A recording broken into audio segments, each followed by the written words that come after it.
Bonjour les amis, j'espère que vous allez bien. On se retrouve aujourd'hui pour une nouvelle vidéo. On va parler de l'Iran.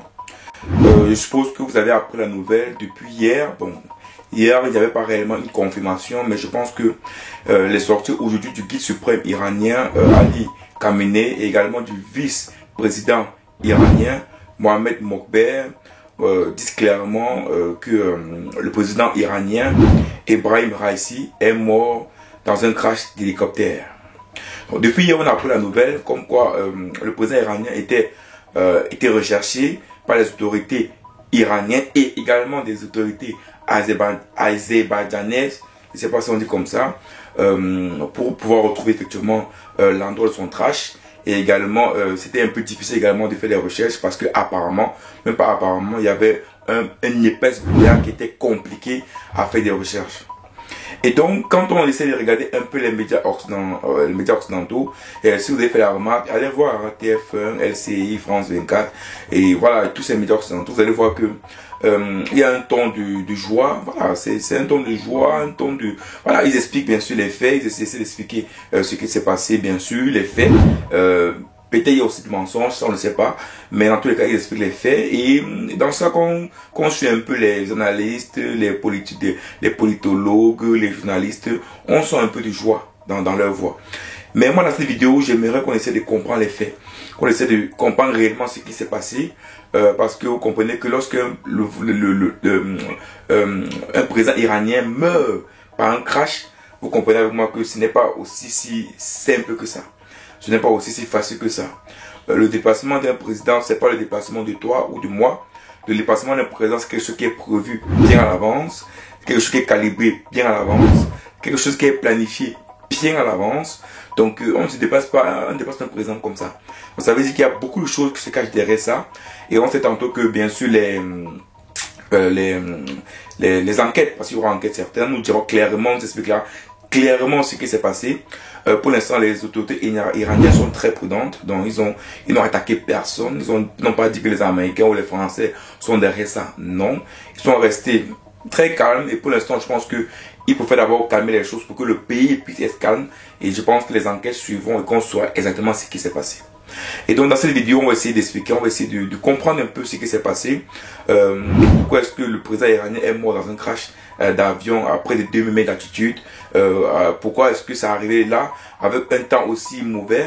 Pourquoi est-ce que également vous savez que un président ne se déplace pas tout seul, donc quand il est en hélicoptère, il y a des personnes également qui sont dans d'autres hélicoptères qui le suivent.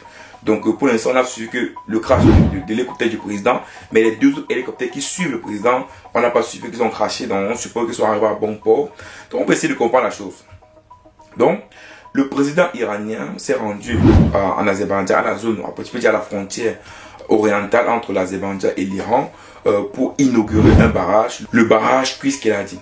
Donc c'était, je peux dire, le troisième barrage qui est effectué entre les autorités iraniennes et les autorités azerbaïdjannes. Et vous savez, tantôt qu'on parle de l'Azerbaïdjan, vous comprenez avec le conflit qu'avait l'Arménie. Donc vous comprenez que l'Azerbaïdjan n'est pas trop le pays pro-européen. Donc c'est pas trop le pays ami ou aimé les Européens. Donc il est parti donc rejoindre son homologue azerbaïdjan pour inaugurer ce barrage. Pour bien sûr, il y a des relations fortes entre les deux pays. Donc pour non seulement inaugurer le barrage, mais également pour prouver une fois de plus, pour montrer que les relations entre l'Iran et l'Azerbaïdjan étaient des relations fortes. Et donc après cette inauguration le 19 mai, il était question effectivement qu'il rentre, bien sûr. Donc il devait prendre un hélicoptère. Donc ça, c'est des informations que j'ai eues à LCI. Bon, je suppose, hein, c'est que je suis une chaîne française, mais je suppose qu'ils ont quand même donné les faits. Après, on peut discuter sur les réalités, mais au moins les faits peuvent être vrais. Maintenant, après, on sait tout ce qui peut, des choses qui peuvent se passer. Et donc, dans ce que j'ai vu, ce que j'ai eu comme information dans les médias français, il est quitté donc de ce barrage-là et son hélicoptère devait aller à Tabriz, à 120 km de là.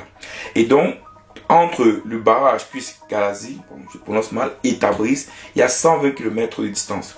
Et dans ces 120 km de distance, au milieu, en fait, quasiment au milieu, c'est généralement, c'est juste une montagne. Donc, on a plusieurs montagnes et de la savane également, parce qu'on a plusieurs arbres. C'est pour ça tantôt que dans les images, par exemple, de l'hélicoptère, au départ, on voit bien qu'il n'y a pas vraiment de brouillard, mais vous imaginez bien qu'à 2000 km d'altitude, il y a un brouillard épais. Voilà, vous comprenez ça, donc un brouillard vraiment épais. Et donc, c'est à ce niveau-là que sûrement l'avion du président a craché. Et donc, la question c'est pour savoir que l'hélicoptère du président, bien sûr, était quel hélicoptère? Et on s'est rendu compte effectivement qu'ici, le président iranien généralement se déplace avec un hélicoptère de marque soviétique. Donc les anciens hélicoptères soviétiques, il utilise beaucoup plus pour la plupart du temps. Mais on s'est rendu compte récemment qu'en fait que l'hélicoptère qu'il a utilisé pour son déplacement, aller et retour, effectivement, était un hélicoptère qui est fabriqué par les Américains et les Canadiens. Après, quand on parle d'Américains et Canadiens, les gens me diront déjà, voilà, c'est les Américains qui ont fabriqué l'hélicoptère, ils ont souvent du pied tout le reste. Mais apparemment, ce que j'ai dit, il y a une enquête, donc je préfère ne pas me positionner d'abord sur ça parce qu'il y a une enquête. Donc apparemment, cet hélicoptère date des années 1970, 1980, donc ça date de depuis près de 40-50 ans. Et apparemment, les sanctions américaines à l'encontre des Iraniens n'ont pas permis à ce qu'on puisse faire l'entretien de manière normale de ces hélicoptères-là. Pourquoi? Parce que les sanctions américaines touchent également les entreprises aéronautiques, c'est-à-dire d'entretien d'hélicoptères, d'entretien de certains avions, de l'aéronautique en général en Iran. Et donc, les avions américains qui se trouvent actuellement en Iran, en fait, ne peuvent pas avoir toutes les pièces nécessaires pour faire les entretiens de ces hélicoptères. Donc, là, on a tout dit clairement, et c'est là que peut-être les sanctions américaines sont peut-être ce qui peut expliquer le crash de l'avion du président iranien. Dans tous les cas, il y a un apport indirect. Après, est-ce qu'il y a un apport direct? Ça, je ne sais pas. J'ai dit tantôt qu'il y aurait une enquête quand c'est passé. Je ne peux pas dire ça ici. Mais ce qui a beaucoup plus inquiété et touché les gens, c'est que on dit bien l'avion du président iranien ne se déplace pas tout seul. Généralement, quand un président se déplace, il se déplace également avec 2 autres hélicoptères. Vous savez, c'est pas différent par exemple des présidents qui se déplacent au sol. Vous avez remarqué que lorsqu'un président se déplace au sol, il y a souvent 1, 2, 3 voitures. Donc c'est parce que on ne sait pas réellement dans quelle voiture il est. Si tu attaques une voiture, tu ne sais pas s'il peut dans l'autre voiture. Voilà. C'est la même chose pour même dans les airs. Souvent pour les hélicoptères. Donc, quand l'hélicoptère du président se déplace, il n'est pas tout seul. Il y a 1 ou 2 hélicoptères qui se déplacent avec lui pour effectivement brouiller les pistes, savoir quel est réellement l'hélicoptère du président. Mais ici, on s'est rendu compte qu'effectivement, l'hélicoptère du président a craché. Mais personne n'en parle des 2 autres hélicoptères. Donc, c'était tantôt, ça signifie que les 2 hélicoptères sont arrivés à bon port, n'ont pas eu de problème, mais c'est l'hélicoptère du président qui a eu un problème. Et du coup, là, on se pose pourquoi c'est l'hélicoptère du président qui a craché? Encore, les enquêtes nous diront qu'est-ce qui s'est réellement passé. Mais également, on parle également de la météo. Je dis également ici là que lorsqu'un président se déplace, il y a un ensemble, il y a une planification, il y a un ensemble de personnes qui vérifient, qui s'assurent que son déplacement va être fait de manière correcte, sans problème, sans embuscade, qu'il pourra se déplacer tranquillement. Vous savez, c'est même différent d'un milliardaire. Un milliardaire peut avoir de l'argent, mais quand il se déplace, il n'a pas tout un plan, il n'a pas tout un calcul sur son déplacement, même s'il a beaucoup d'argent. Après, ça peut se faire s'il paye, bien sûr, mais c'est pas comme pour un président de la République. On sait tantôt que la mort d'un président de la République peut créer beaucoup de problèmes derrière. Parce que, imaginez-vous par exemple, si on dit que c'est les Israéliens ou les Américains qui sont derrière ça, ça peut créer, voilà, quelque chose de dangereux pour le monde. Alors que, par exemple, l'avion des milliardaires, c'est pas pareil, par exemple. Ça va créer autant de clash, autant de guerres dans le monde. Et donc, ici, on se dit, comment est-ce que les Iraniens, ceux qui ont planifié le déplacement du président iranien, n'ont pas vu effectivement qu'il y avait une météo dense, une météo qui aurait pu par exemple faire ce que l'avion du président iranien se crache. Après, il faut le dire là qui n'était pas seul dans l'avion, il y avait également le ministre des Affaires étrangères, il y avait également le gouverneur de la région orientale de l'Azerbaïdjan, donc il y avait les membres d'équipage, bien sûr, la sécurité également à l'intérieur. Donc, oui, il n'était pas tout seul. Et également, on dit la zone par exemple où il passe au-dessus, une zone par exemple où pas moins, par exemple, de pouvoir faire un atterrissage d'urgence. Donc, cela signifie que, en cas de catastrophe, en cas de panne de l'avion, c'était quasiment la mort assurée. Et donc, pourquoi c'est l'avion du président qui a craché là-bas, tout en sachant que la météo était difficile pour tous les avions. Pourquoi c'est cet avion-là qui a craché?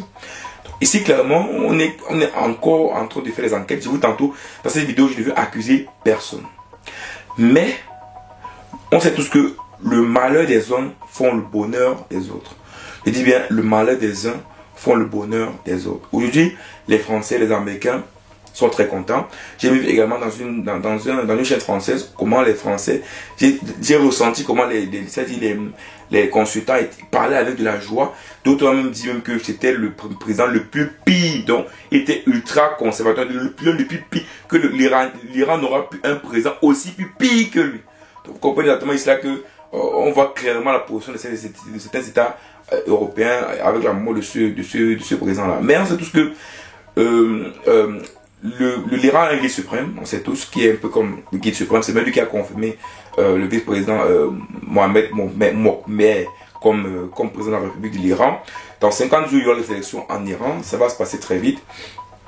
Et je pense que ce que les Européens entendent, ce que les Iraniens entendent, les Iraniens et les Américains, c'est de pouvoir intégrer, on sait comment ça marche, intégrer les élections présidentielles pour pouvoir mettre en Iran un président pas conservateur, peut-être plus démocrate, qui va plus comprendre le ton français et américain. Et bon, ils vont s'immiscer certainement dans les élections iraniennes.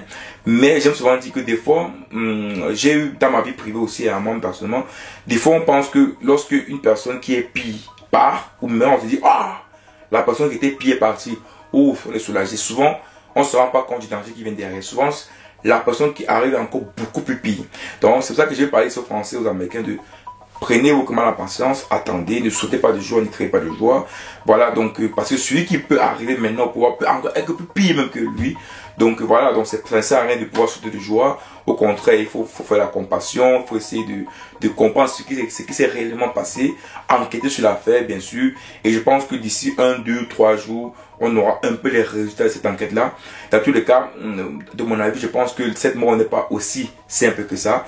D'ailleurs, un président de la République ne meurt pas aussi facilement que ça. Il y a certainement des choses qui sont passées sur certains, soit des erreurs, soit un complotisme, soit un sabotage.